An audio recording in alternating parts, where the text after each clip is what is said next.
इस वीडियो के माध्यम से आज हम आप लोगों को बिहार बोर्ड वर्ग 9वीं प्रश्नावली 1.6 का प्रश्न संख्या 1 से बताने वाले हैं। इनसे पिछले वीडियो में हमने प्रश्नावली 1.5 तक देख लिया है। अगर आपने मेरा पिछला वीडियो नहीं देखा और उसे देखना चाहते हैं तो इस चैनल के प्लेलिस्ट को जाकर आप लोग चेक करें।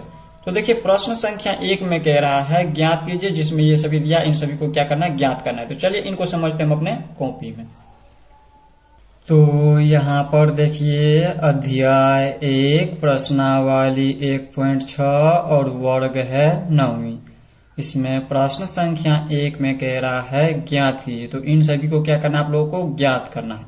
तो इन प्रश्नों को समझने से पहले आप लोगों को समझना होगा घातांकों के नियम। अगर घातांकों का नियम अगर आप लोग समझ जाते हैं तो प्रश्नावली 1.6 को आप लोग आसानी से हल कर सकते हैं। तो चलिए समझते हैं घातांकों के नियम। तो यहाँ पर देखिए घातांकों के नियम। इसमें देखिए घातांकों के नियम में पहला है, अगर a की घात m इंटू में a की घात n हो तो हम क्या करते हैं, लिखते हैं a की घात m प्लस n। अब समझते हैं यहाँ पर देखिए नीचे वाले, ये जो देखिए यहाँ पर इसको हम कहते हैं आधार, इंग्लिश में कहते हैं इसको बेस।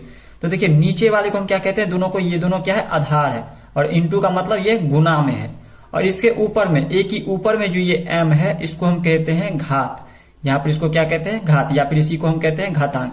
तो देखिए a के ऊपर में जो है यहाँ पर m, तो इसको हम किस तरह से पढ़ेंगे, तो इसको हम कहेंगे a की घात m, और यहाँ पर गुना का चिन्ह है तो इसको हम इंटू कहेंगे। तो a की घात m इंटू a की घात ये क्या हो गया, इसके ऊपर है तो n, इसको हम घात पढ़ेंगे। तो a की घात ये n है तो n कहेंगे, a की घात n। तो नीचे वाला संख्या यहाँ पर क्या होता है, ये आधार होता है, और इसके ऊपर जो होता है उसको हम कहते हैं घात। तो यहाँ पर देखिए जब दोनों की आधार समान हो, तो यहाँ पर देखिए ये दोनों एक क्या आधार है, जब दोनों की आधार समान हो और वो इंटू में हो और इसके घात अलग अलग हो तो हम क्या करते हैं, एक बार आधार को लिख देते हैं। ये हो गया आधार, ये जो ए है दोनों की आधार समान है, ए है तो हम ए लिख देंगे। और इनके ऊपर जो घात है, इन दोनों घातों को हम क्या करते हैं, जोड़ देते हैं। तो ये m प्लस n हो गया। जैसे उदाहरण से समझिए, जैसे यहाँ पर देखिए इसमें दिया है a की जगह पर दिया है 2 और इसके घात m की जगह पर दिया है 3, और इंटू में देखिए यहाँ पर a की जगह पर 2 है। तो यहाँ पर देखिए जब दोनों के आधार समान हो, दोनों के आधार a यहाँ पर भी तो यहाँ पर भी a, तो ठीक इसी प्रकार इसमें भी देखिए यहाँ पर a की जगह पर 2 और a की जगह पर 2, और इनकी घात क्या अलग अलग है, यहाँ पर 3 है और यहाँ पर 5 है। जब दोनों के आधार समान हो तो हम एक बार आधार को लिख देते हैं और इनके घात क्या करते हैं, जोड़ देते हैं। तो 3 प्लस में 5, यहाँ पर जोड़ दिए इन दोनों को, तो यहाँ पर कितना हो गया, इनका आधार हो गया 2 और इन दोनों को जोड़ेंगे तो 5 3 8 हो गया। अब इसी तरह से यहाँ पर दूसरा आप लोगों को घातांकों के नियम में समझना होगा। अगर यहाँ पर दिया हो a की घात m और इन सभी का घात अगर m दिया हो तो हम क्या करते हैं, इनका आधार, ये जो a है ये आधार हो गया, नीचे वाले को हम कहते हैं आधार, और इसके ऊपर जो उसको कहते हैं घात। तो यहाँ पर देखिए ये होगी, ये हमारा आधार को हम वैसे ही लिख देते हैं और इनकी घात को क्या करते हैं, गुना कर देते हैं। जैसे ये m है और n है तो ये दोनों को हम क्या करेंगे, गुना कर देंगे इस रूप में। जैसे यहाँ पर देखिए उदाहरण समझिए, जैसे दिया हो देखिए a की जगह पर है 2 और इनके ऊपर यहाँ पर है 3, ये 2 की घात 3 हो गया और इन सभी का घात हो गया 5। तो हम क्या करेंगे, एक बार आधार को वैसे ही लिख देंगे, 2 को हम वैसे ही लिख देंगे और इनके घात को हम क्या करते हैं, आपस में गुना कर देते हैं। तो 3 को हम 5 से गुना किया तो 15 हो गया। तो यहाँ पर लिख दिए 2 की घात 3 पंचे के 15 हो गया। तो इस तरह से हम इसको लिखते हैं। अब इसी तरह से यहाँ पर तीसरा समझिए, अगर दिया हो a की घात m इंटू b की घात m, तो यहाँ पर देखिए इस ये जो आधार है, देखिए यहाँ पर a है और यहाँ पर b है, तो हम इन दोनों को गुना कर देते हैं और इनकी घात को वैसे ही लिख देते हैं। जैसे यहाँ पर उदाहरण से समझिए, देखिए इनका आधार 2 है और यहाँ पर देखिए तो 3 है, दोनों यहाँ पर अलग अलग संख्या है। तो यहाँ पर a की जगह पर और ये b की जगह पर, तो हम इन दोनों को क्या करेंगे, गुना कर देंगे, क्योंकि ये इंटू में है। तो 2 को हम 3 से गुना कर देंगे, 2 की 3 को गुना कर दिए और इनकी घात देखिए दोनों की घात समान है, इसमें भी 5 और इसमें भी 5, m और इसमें भी m की जगह पर। तो यहाँ पर इसकी घात को क्या करेंगे, वैसे ही लिख देंगे। तो देखिए 3 को 2 से गुना करें या फिर 2 को 3 से गुना करें, 2 3 6 और इनकी घात हो गया 5, तो लिख देंगे 5। इस तरह से ये हो गया 6 की घात 5। अगर इस तरह से दिया हो, यहाँ पर चौथा आप लोगों को याद रखना है, अगर यहाँ पर दिया हो भाग में a की घात m को भाग करना अगर a की घात n से, तो हम किस तरह से इसको लिखेंगे, देखिए दोनों की आधार अगर समान हो तो हम एक बार आधार को लिख देते हैं और ये बटे में हो तो हम क्या करते हैं, ऊपर वाले में से नीचे वाले को घटा देते हैं, यानी कि m में से हम n को घटा देंगे। ये हो गया घात दोनों के ऊपर। तो हम यहाँ पर देखिए इसको उदाहरण समझते हैं। जैसे यहाँ पर देखिए दोनों की आधार समान हो और वो बट्टे में हो, यानी कि ये भाग में है, तो यहाँ पर देखिए जब दोनों की आधार समान हो तो हम एक बार आधार को लिख देंगे और यहाँ पर बट्टे में हो तो हम क्या करते हैं, ऊपर वाले में से नीचे वाले को घटा देते हैं। 5 में से हम 3 को घटा दिए तो 2 की घात कितना हो गया, 5 में से 3 को घटाइए तो 2 हो गया। यहाँ पर इसको हम किस तरह से पढ़ेंगे, 2 की घात 2 पढ़ेंगे। अब इसके बाद ये पांचवा आप लोगों को याद रखना है, अगर दिया हो ए की घात माइनस में दिया हो एक, ए की घात माइनस में अगर कुछ भी दिया हो तो हम क्या करते हैं, इसको प्लस में बदलने के लिए हम बट्टे में लिख देते हैं। तो यहाँ पर लिख देंगे एक और बट्टे में ए, इसके ऊपर एक है, इसको हम प्लस में लिखेंगे एक, यहाँ पर नीचे में लिखेंगे तो हम एक को घात में लिखते नहीं है, तो हम इसको डायरेक्ट लिख सकते हैं ए। अब इसके बाद आप लोगों को जैसे उदाहरण से समझिए, जैसे यहाँ पर देखिए ए की जगह पर 3 है और इनकी घात अगर माइनस में हो तो हम इसको प्लस में बदलने के लिए क्या करते हैं, बट्टे में लिख देते हैं। एक और बट्टे में हमेशा याद रखिएगा, एक लिख देंगे और बट्टे में क्या करेंगे, 3 है तो 3, और इसके ऊपर घात माइनस में था तो इसको हम लिख दिए प्लस में, जब यहाँ पर माइनस में था तो इसको प्लस में बदलने के लिए हम लिख दिए एक बट्टे में 3 की घात 5। तो अगर इतना आप लोग समझ गए होंगे तो आप लोग प्रश्नावली 1.6 को आसानी से आप हल कर सकते हैं। तो चलिए आप प्रश्नावली 1.6 को प्रश्न संख्या 1 से हल करते हैं। तो यहाँ पर देखिए प्रश्न संख्या 1 में कह रहा है ज्ञात कीजिए, तो इनको क्या करना है, ज्ञात करना है। तो इसको हम किस तरह से ज्ञात करेंगे, देखिए यहाँ पर दिया 64 की घात 1/2।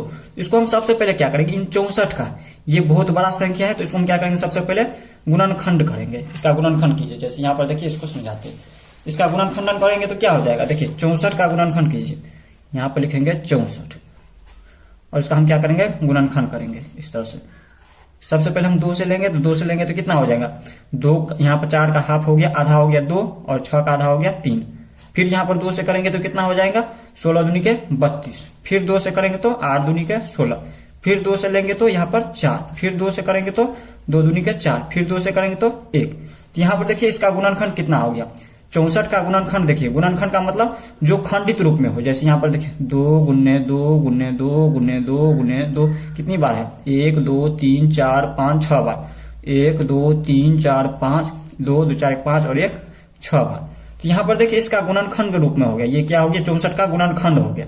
तो इस रूप में हम लिख देंगे और इसी को हम क्या लिख सकते हैं, यहाँ पर देखिए ये 64 बराबर है, 64 बराबर इतना है, तो 64 बराबर इतना है, तो इसी को हम इस तरह से भी लिख सकते हैं 2 की घात 6।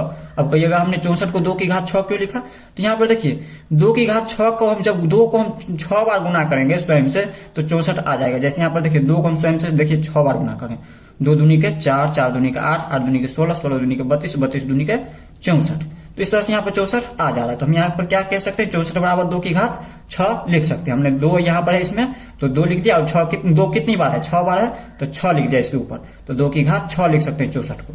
यहाँ पर लिख देते हैं 64 को जगह पर हम लिख देते हैं 2 की घात 6, 64 की जगह पर हम लिख देते हैं 2 की घात 6।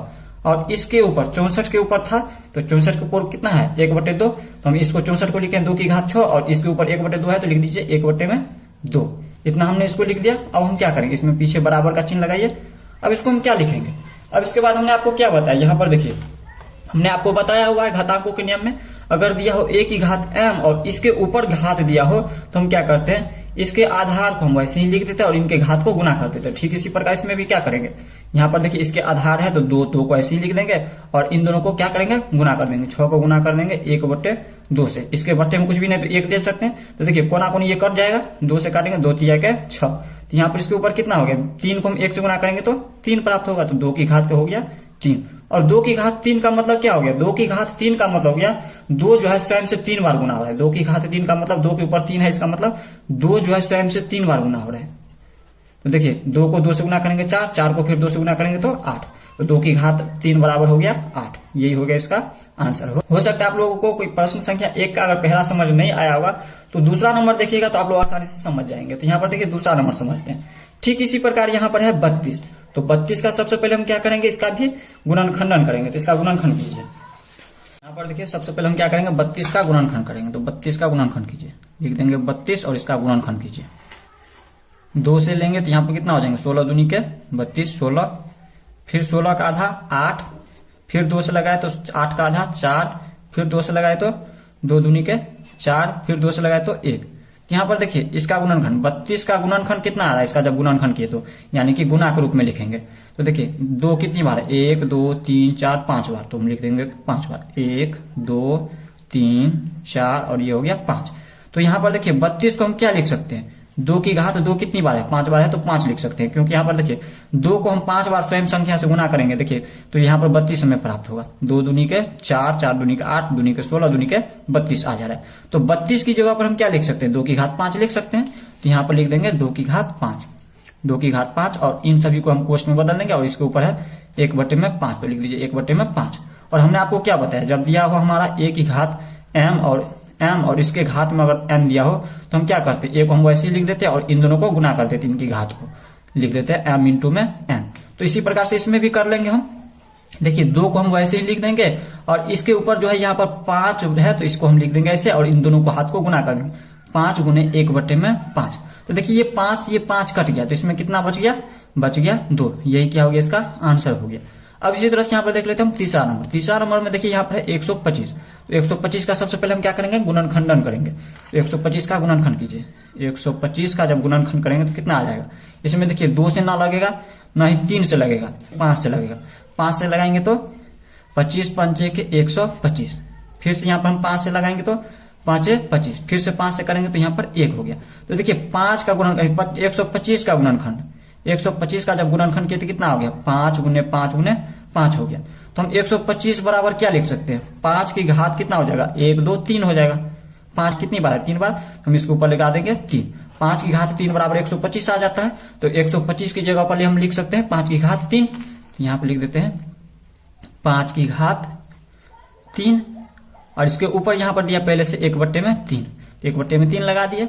अब यहाँ पर देखिए 5 की घात 3 है तो यहाँ पर देखिए हम क्या करते हैं, जब आधार दोनों की यहाँ पर देखिए आधार को हम वैसे ही लिख देते हैं जब इस तरह से हो तो, और इनकी घात को क्या करते हैं, गुना कर देते हैं। तो लिखेंगे 3 और गुना में 1/3।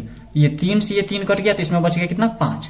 यहाँ पर लिख देंगे 5। यही क्या हो गया, इसका आंसर हो गया। इस तरह से हमने प्रश्नावली 1.6 का प्रश्न संख्या 1 को देख लिया। नेक्स्ट में लोग प्रश्नावली 1.6 का प्रश्न संख्या 2 से देखेंगे। तो मिलते हैं नेक्स्ट में, तब तक के लिए जय हिंद जय भारत।